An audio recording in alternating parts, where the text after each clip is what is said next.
کراچی کو پھر سے دارالحکومت بناؤ تو میرا خیال ہے شاید سندھ کے اندر بھی کچھ لوگ اس بات پر تیار ہو جائے کہ چلو کراچی وفاق کا حصہ ہے لیکن ہے تو یہ سندھ دھرتی کا اور سندھ ہی کا رہے گا.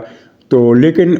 یہ مطلب ان کی مرضی ہے کہ وہ یہ سوچ سکتے ہیں، لیکن اس صورت میں کہ اسلام آباد دارالحکومت ہے اور آپ کراچی کو پاکستان یعنی سندھ سے الگ کرنے کا مطالبہ کر رہے ہیں، تو یہ تو آپ تیل چھڑک کر اس پر آگ لگانے کی تیاری کر رہے ہیں. یعنی یہ سراسر ایک غلط مطالبہ ہے جس کے پیچھے وہی طاقتیں ہیں جو پاکستان میں نئے صوبوں کی مہم چلا کر ایک انتشار پیدا کرنا چاہتی ہیں. اگرچہ وہ قوتیں ناکام ہو گئی ہیں، کسی بھی صوبے کے عوام نے اس 32 33 یا 25 26 جتنے بھی صوبے بنانے کی سازش نما جو پلاٹ تیار کیا گیا تھا اس کی کسی بھی صوبے کے عوام نے اس کی حمایت نہیں کی. وہ یہ فتنہ اپنی موت آپ مر گیا کوئی توجہ حاصل کیے بغیر. اچھی بات ہے، لیکن ڈانڈے انہی لوگوں سے ملتے ہیں کہ کراچی کو الگ کر دو سندھ سے، پھر سندھ کی تقسیم کر دو، پھر پنجاب کے کو 5 صوبے بنا دو، پختونخوا کے 3 بنا دو، بلوچستان کے 2 بنا دو. سراسر ناجائز اور شیطانی مطالبہ ہے، شیطانی سازش ہے. اتنے سارے صوبے پاکستان جو عالمی بھیک منگا بن چکا ہے، ایٹمی طاقت ہونے کے باوجود، بھارت کو شکست دینے کے باوجود، دفاع میں اپنا سکہ منوانے کے باوجود، مالیاتی منڈی میں پاکستان کی حیثیت ایک بھیک منگے سے زیادہ کی نہیں ہے. تو ایک اس حیثیت میں آپ یہ مطالبہ کر رہے ہیں کہ 32 صوبے بنا کر 32 گورنر ہاؤس، 32 وزیر اعلیٰ، 32 وزیر اعلیٰ ہاؤس، 32 کابینائیں، 32 ہائی کورٹس، 32 اسمبلیاں، کھربوں روپے کا یعنی کھربوں کی رقم بھی کم ہے لیکن یہ ایک اکائی ہے. کھرب در کھرب رقم جو ہے وہ اس پر خرچ ہوگی. یہ ممکن ہی نہیں ہے، یہ سوچنا ہی غلط ہے. لیکن یہ ایک سازش کے تحت کچھ سازشی عناصر جن کا مفاد اکھنڈ بھارت سے ہے وہ یہ سارے کام کر رہے ہیں. تو ذمہ دار اس کی پیپلز پارٹی اس لیے ہے کہ کراچی والوں پر پیپلز پارٹی نے اتنا ظلم کیا ہے کہ وہ اس مطالبے کو اب عوام کی تائید ملنا شروع ہو گئی ہے، جو کہ غلط ہے، افسوسناک ہے اور غیر منطقی ہے. لیکن پیپلز پارٹی نے بہت ظلم کیا، اور جب سے یہ مرتضیٰ وہاب صاحب آئے ہیں میئر بن کے، تب سے کراچی میں کوئی سڑک سلامت ہے، نہ کسی مین ہول میں ڈھکن لگا باقی رہ گیا ہے، نہ پانی کی سہولت باقی ہے، نہ بجلی ہے. یعنی کراچی میں جو بھی کسی شہر میں سہولیات ہوتی ہیں ان میں سے کوئی ایک سہولت بھی پیپلز پارٹی نے کراچی میں نہیں رہنے دی. تو پھر کراچی کے شہریوں میں رد عمل تو پیدا ہوگا، اور اس رد عمل کے اس صورتحال کی ذمہ دار اگر پیپلز پارٹی ہے تو کچھ ذمہ داری ان طاقتوں پر بھی عائد ہوتی ہے جنہوں نے نئے ہائبرڈ سسٹم میں پیپلز پارٹی کو شامل کرنے کے لیے اس کا یہ مطالبہ مان لیا کہ کراچی میں میئرشپ جماعت اسلامی کو نہ دی جائے، ہمیں دی جائے. چنانچہ پھر ایک دھاندلی کی گئی، ریاستی سطح پر دھاندلی کی گئی اور پیپلز پارٹی کا میئر بنوایا گیا. ایک ذمہ داری ان کی ہے، دوسری پیپلز پارٹی کی ہے. اور مہاجروں کو بھی یہ سوچنا چاہیے کہ کراچی کو الگ صوبہ بنانا ممکن نہیں، اور ویسے بھی ان کو یہ بات سامنے رکھنی چاہیے کہ 3 عشرے پہلے کراچی میں مہاجر آبادی کو جو بہت بھاری اکثریتی بالادستی حاصل تھی، اب اس میں کمی ہو گئی ہے. اب ڈیموگرافی بدل گئی ہے، اب پرسنٹیج اتنا نہیں رہا. مہاجر اب بھی کراچی کی سب سے بڑی لسانی اکائی ہے، لیکن وہ شاید 50% کے آس پاس ہے، 50% یا اس سے 1-2% زیادہ ہوں گے، لیکن پہلے کی طرح وہ 75% نہیں ہے. تو یہ بھی ان کو ذہن میں رکھنا چاہیے. اور جو متحدہ کے لیڈر ہے انہیں بھی چاہیے کہ اب وہ اپنی ہم قومیت لوگوں پر کچھ رحم کریں، انہیں مزید فسادات کی آگ کی نظر نہ کریں. ناظرین اجازت دیجیے، انشاءاللہ اگلے ولاگ میں پھر ملاقات ہوگی. تب تک کے لیے خدا حافظ.